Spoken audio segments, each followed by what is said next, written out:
Yes, no, maybe so. Hey, folks, welcome back. It's 2016. Tom and I are going to look at web marketing trends for this year. Tom, lots of stuff going on, new things, new year, new trends.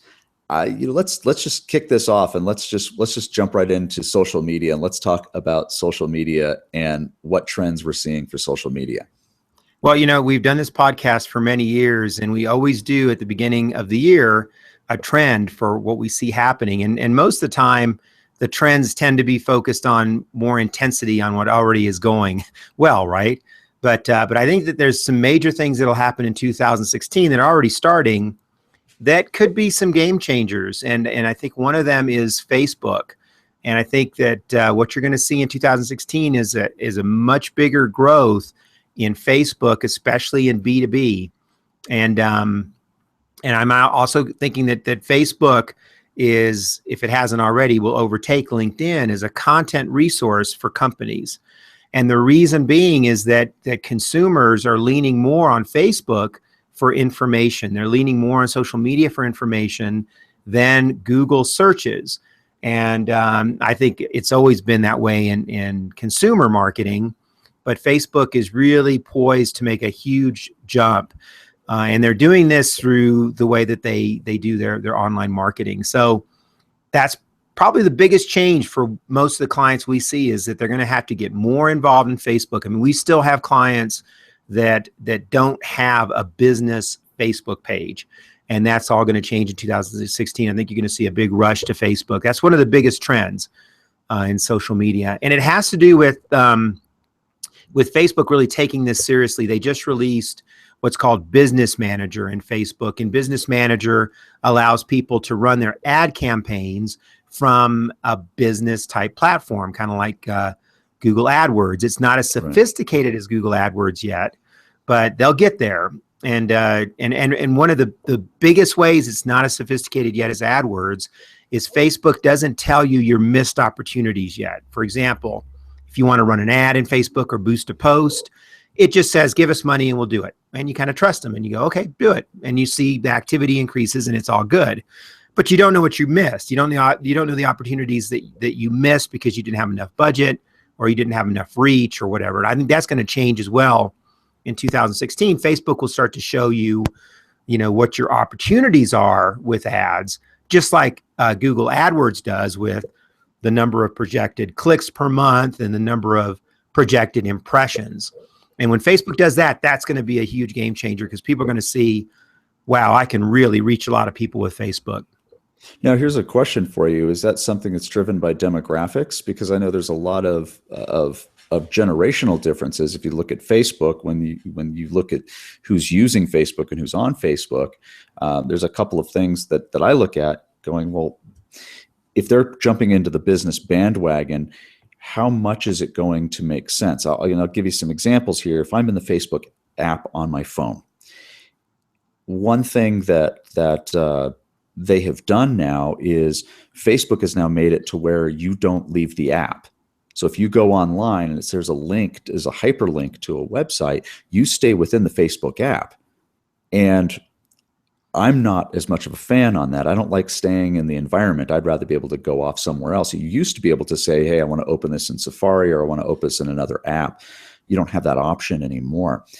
Do you think that that's going to be something that it's generational? There might be missed opportunities on the business end of things utilizing Facebook. Yeah, so Facebook, the way they do demographics, I think, is still a shot in the dark. We've run some Facebook campaigns recently where we thought we had a demographic pretty well lined up.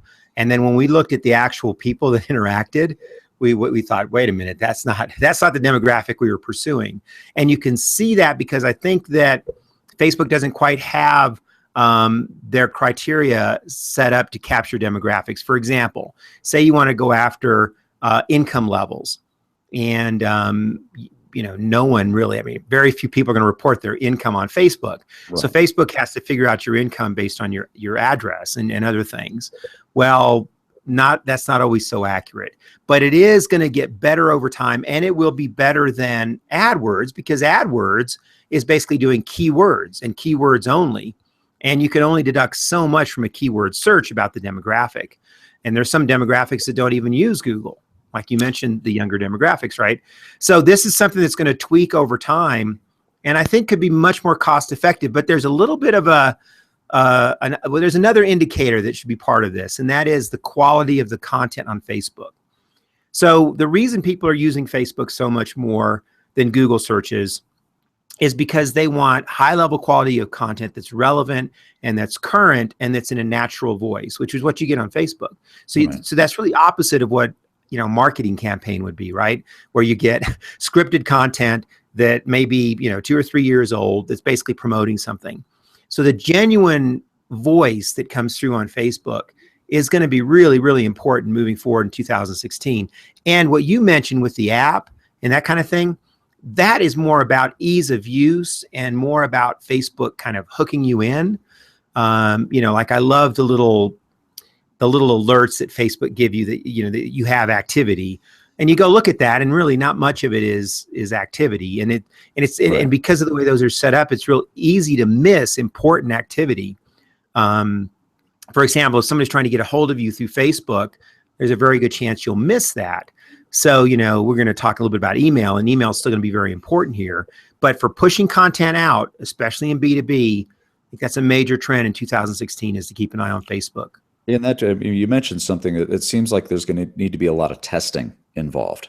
So if you do have a campaign, or you're going to use some of the posts and boost a post, you're really going to have to look at testing it continuously to find what's going to work. That's right. And the testing needs to come back to your website and come back to conversion points that you've already set up that we've talked about in other podcasts.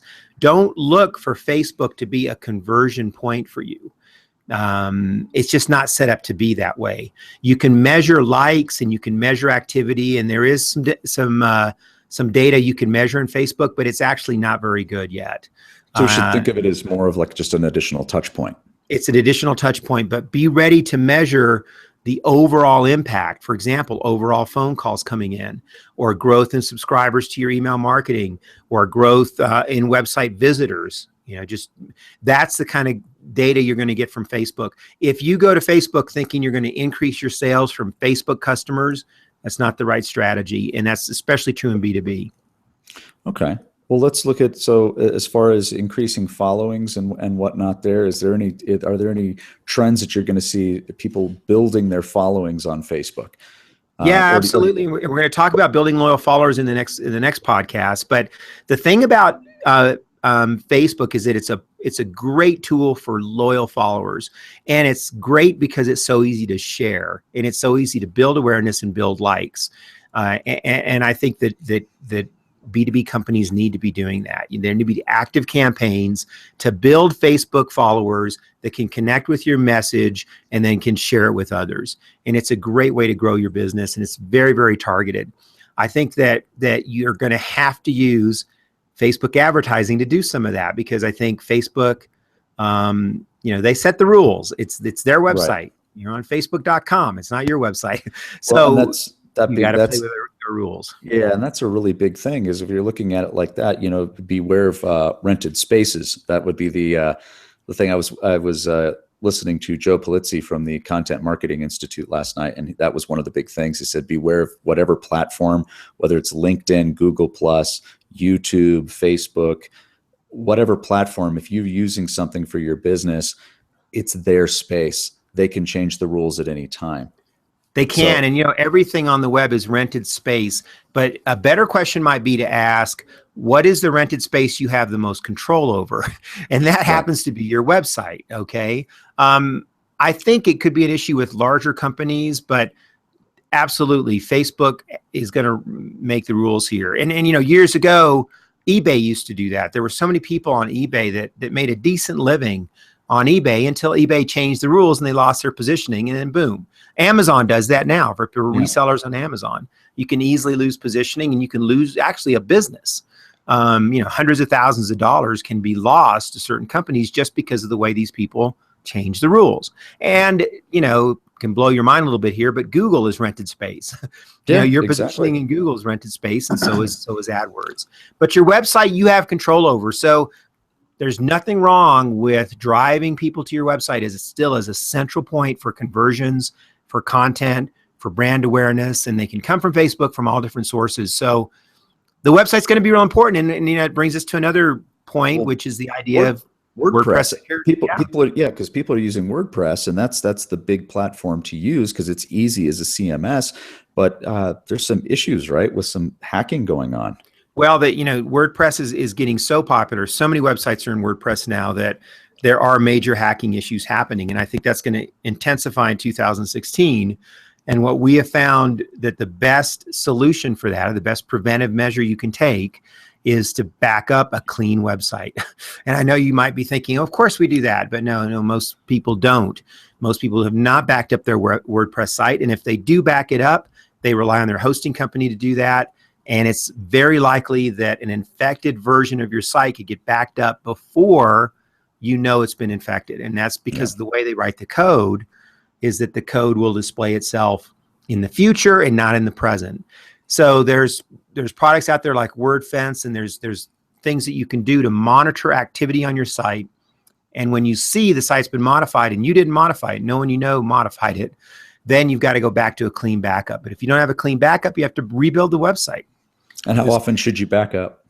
I guess that would be that's the big question, is how much content maybe that you're putting out there? Well, you should back up your website, depending on your content, at least on a weekly basis. You might back up on a daily basis if you're posting content every day. The key thing, though, is that you're tracking modifications to the website, because the minute you see a modification take place and the minute you find malicious code in there, you've got to have that previous day clean backup that you can restore from, and then change all your passwords and change your login from your cPanel and all that, and probably should let your host know too that the site's been compromised. So it's a major issue. It's something that you have to have a plan for in 2016. It's one of those things where if you don't have a plan for it, it's really a matter of time before something happens to your website. Are there any apps or anything that you would suggest that somebody can use to make it easy to back up the website? Since obviously WordPress, you're not just dealing with a typical HTML site where you're just backing up the files and taking them from the server and backing them up on an external drive or something to that effect. You're dealing with SQL databases. You're dealing with a lot of other things. That's exactly right. Yeah, that it needs to be automated. WordFence does that. And you also want to back up to a location like a Dropbox or something like that. You don't want to back up on your current host. You want to make sure it's a clean backup. Okay. Well, let's move to the next thing, content, because content rules. I mean, we've been saying that for almost the last 10 years here, is that content is king. So let's continue with content. What does content look like in 2016? Well, and I mentioned this earlier, content is going to look more like Facebook content, where it's current, it's relevant, and it's important. And in some ways, it's content that people can't access somewhere else. And that's what keeps people coming back to you. We had a meeting with a client yesterday who does work in Las Vegas, and he works in land development. And my feedback to him is, you're hearing about things that are going to happen before other people hear about this. Post it to your Facebook page. Be a news leader in this. Have it posted before a news article's written. And then people will be coming to your Facebook page to find out what's happening with, building on the Strip, or with the latest golf course, or whatever's happening in Vegas. And that will draw a national audience. That's the kind of thing that companies can do in B2B. And that's the kind of content that people are looking for: newsworthy and relevant and highly timely. And then it actually goes beyond content in Facebook. It goes through, how can you make this content available in a variety of sources and channels that are relevant to your target market, because your target market may not be on Facebook. They may not all be on Facebook. So you've also got to keep your blog updated. And you may also want to think about print, which we think there's some important things happening with print in 2016. I still get my magazines in print. See, I even have my magazines. I much prefer to read a magazine and sit and be able to read it and be disconnected from my electronics. That's right. And an interesting trend happened last year, and that is that the level of growth in ebooks pretty much maximized. It's probably still growing, but it's not growing at the rate it was before. So basically what's happened is the people that prefer to read books are going to continue to read books. And I think it's probably a 50-50, 60-40 type split. So what we're recommending for clients is to keep their print going. Now, the good news about print is it's much more cost effective than it used to be. Right. And PDFs can be considered print, and you can also print on demand. So you only print what you need. You don't have to run boxes and boxes of things and have them stored in your garage or your storage area.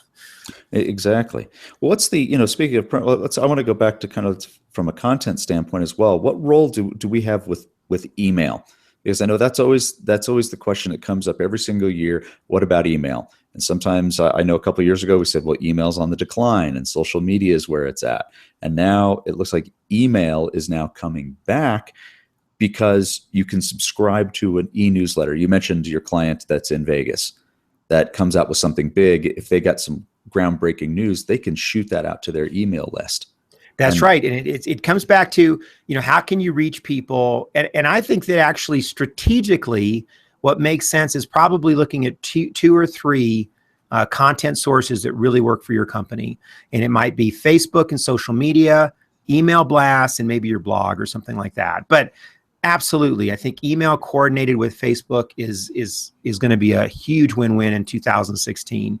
And what's happened, the trend that's happened in email is it's the trend that always happens in the free market is that, the best quality stuff sticks around and the spam or the junk goes away. Right. And so what you see now with spammers, where spammers used to have long-term campaigns and you'd get the same spam over and over again, you see these short-run blasts of spam where they'll blast you for maybe a week or whatever, then they're gone. But the email that sticks around is the email that's consistent, that's read, and that's just like we said before, newsworthy and relevant. I think email is extremely valuable, and I like having an email list that's very small but very targeted, right? So that really works the best. And I've said this all along, that you want to send out emails that people want to read and share and take action on. And you can do that. It takes more work, but the role of email will certainly be more important in 2016. And you get a higher return on it. One last thing that I almost skipped over is role of video. I mean, video is still king. I mean, how many videos are being uploaded every minute on YouTube right now? Some ridiculous amount. Videos are still powerful. And the thing that people talked about before was, well, hey, will video replace written content? It's the website, the internet should just be a video resource. Well, that didn't happen, but it's still a preference for a lot of people. I like the idea of using video as part of your storytelling. And I also like the idea of building more of an entertainment value in your videos. You might even be involved in a documentary or something that's an extended length video that's very informative. I think all of that works really, really well with a really strong content strategy. And the reason it works well is because it's so easy to watch video, and bandwidth is still pretty easy to come by, and Netflix and even Amazon now have proven that people can watch video online. You can also use video as part of your business. Just don't expect it to be the only resource. It needs to complement the other things you're doing.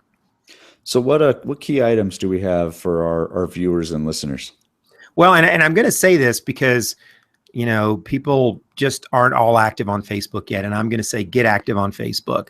I had, like I said, a client meeting yesterday with a client who just got on Facebook, had another client meeting with a client who is in consumer markets and hadn't posted to Facebook since October of last year.